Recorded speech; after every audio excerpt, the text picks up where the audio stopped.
Garnes here, and we're here with the Kingdom Business Association. We're actually live at the Business of the Kingdom Conference. I've got two of the speakers here with me, Gene Strite and Bob Hartley, and we were going through last session, but I wanted to just get a little bit of spiritual stuff going on here. So, let's just take it down to this person in their house, or maybe they're starting their business, and just that kind of an aspect, like, how do I get from here to here?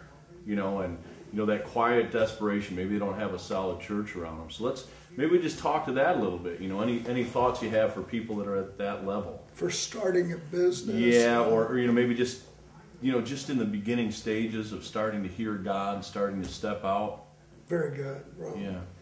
A good couple of questions. Well, I believe that every man is on vine and fig tree. I believe God designed each person to be an entrepreneur on certain levels.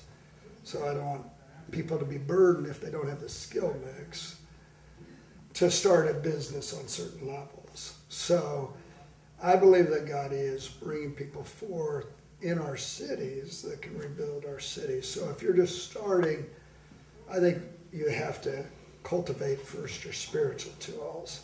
Mm-hmm. And I believe that there's advanced tools that God is opening up in this hour. And I would believe the most important tool is cultivating a devotion life, because I believe that's where everything else springs out of. Is just advanced hearing comes out of it, the presence to carry you through disappointments. It all comes from a place of building on your knees. It's the 1 Kings 10 model, and I'll just got a couple of spiritual tools I'll submit to you. At the 1 Kings 10 model, the Queen of Sheba awed at what he built, but when her breath was taken away, when she passed out, was when she saw his stairway that he went and inquired of the Lord. So he built it on his knees. So before I built our first business, I said, how do I build this? And he said, on your knees. And then I said, well, how do I build a sales force? And he said, on your knees. And I said, how do I build the employees? On your knees. So now I believe that there's specific questions you ask in prayer to get specific answers.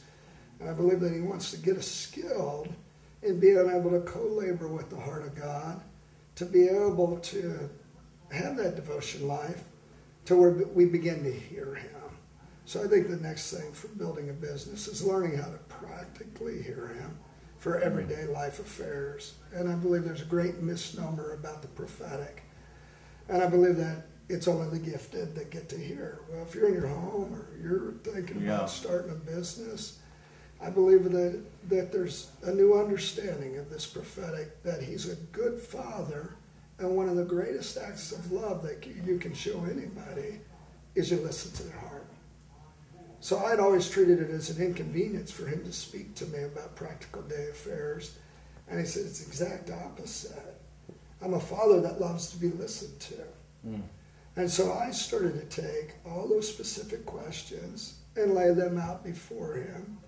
Then I started a group with marvelous comrades, like I have here at the conference, a few, and I started to have them ask with me, and just real practical questions about a business and about the 23 arms of a small business.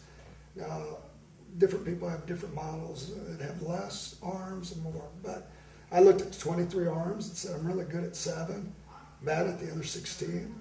So I started to just cultivate it in prayer with others. Because I'm a risk guy, but I count the cost. I'm a responsibility guy. Don't like a lot of debt. So I just feel like for our audience, for people hearing, the ability to first cultivate the nearness of God, presence of God, the friendship with God, that'll sustain them because business gets tough. And then second, to cultivate their ability to hear him is what's key. I know we're just giving them a taste at this point, but I believe there's advanced tools and models to do that with. A lot of deepness there. Gene, anything that's touching you as we're talking with Bob here?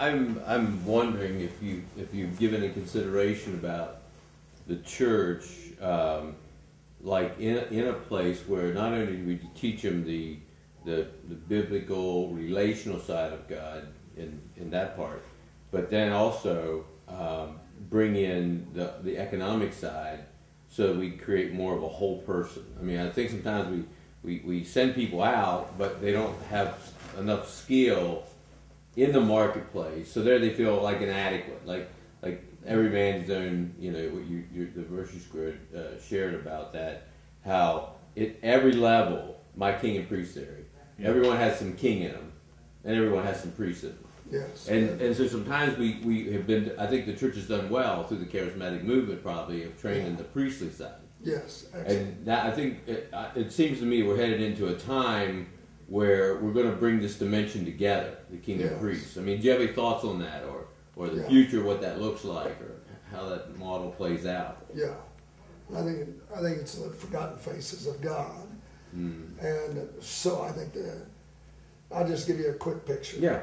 I went to Zimbabwe and I'd been taught Greek thinking, which compartmentalizes God, sees the God of the corner of church, but doesn't see the God of all of life, like Psalms 24. Enter into all the gates of the city.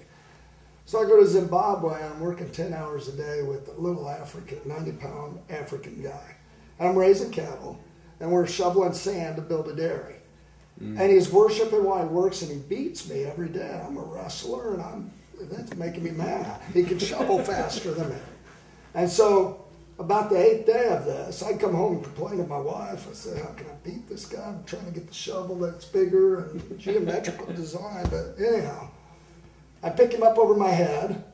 We had shoveled out the back of a pickup truck, and he beat me. So I pick him up over my head. I spin him around. I throw him out in the sand. I said, how can you work like that? And after he composed himself, he said, this is my worship. And he said, I do. He said, Matthew 9, he said, I don't enter the narrow gate by preaching or prophesying, but by doing the will of God. And this is the will of God for me. And he said, I meet the God of industry. I meet the God of ingenuity because I've learned how to work. Then he walked me over to this land in a drought for 7 years, not a blade of grass. And we looked down into a valley, and there's the most beautiful farm and vegetable garden, incredible in its diversity. And there's a man with an ox, an old tribal guy, with his son in these green overalls, and they're plowing this field. And he said, they've met the God of creation, the God of gardening, the God of horticulture. And he said, that's worship. And they were singing with all their heart behind the ox. And so I just had exploded the unique expressions of love for God. And my unique love song, because I never fit within the church completely. Yeah. And I loved cleaning. I started my first cleaning business when I was 15. So I said, I can express in this business my love for you. And I had a guy who had no teeth that would do floor work and it'd be perfect. And I'd walk in and he'd say, this is my worship. He said, look at the edges are perfect. It's a sea of glass. I can train right now. So I believe that we compartmentalize God. Yeah. And again, it starts to me and ends with me. It's all through and to him. Yeah. But I do believe there's tools from him. Oh, yeah. But the God of supply, the God of ingenuity, the God of architecture, the God of accounting. I love numbers. I love stewardship with resources and finances. So I think the main thing is people to get validated in their gift, their unique love for God as kings. Right. And then I believe there's tools that we can give them from there that I'm all about. I taught at a university for 5 years. Systematic learning and training and equipping is significantly important. But I don't want to do Daniel 1:17. I just don't learn to learn. I think you got to have consecrated learning. I want to discover God in all kinds of knowledge, literature, and understanding. Yeah. And then I think it gives you supernatural abilities. I think I do a whole lot more than with numbers now because we have a lot of diversity. We had 11 arms to our company, and so I just supernaturally feel him not only hovering over me, but there with me as a steward. So when you look back now as when you were a wrestler, had you known the same principle, you could have excelled probably greater at wrestling. Yeah. Because that was your worship. Yeah. I know an Olympic runner when he ran. I never thought. Yeah, people ask him, how come you do these marathons or you run for the Olympics, you train for the Olympics, but you're doing it on a Sunday. How can you miss church? He goes, when I run, I feel his pleasure. Yeah. I feel his pleasure. That's a true. I mean, that's a true story. So wrestling, if we look back at how much we've missed God's participation in our lives, we would have excelled had we realized He's so pleased. Excellent.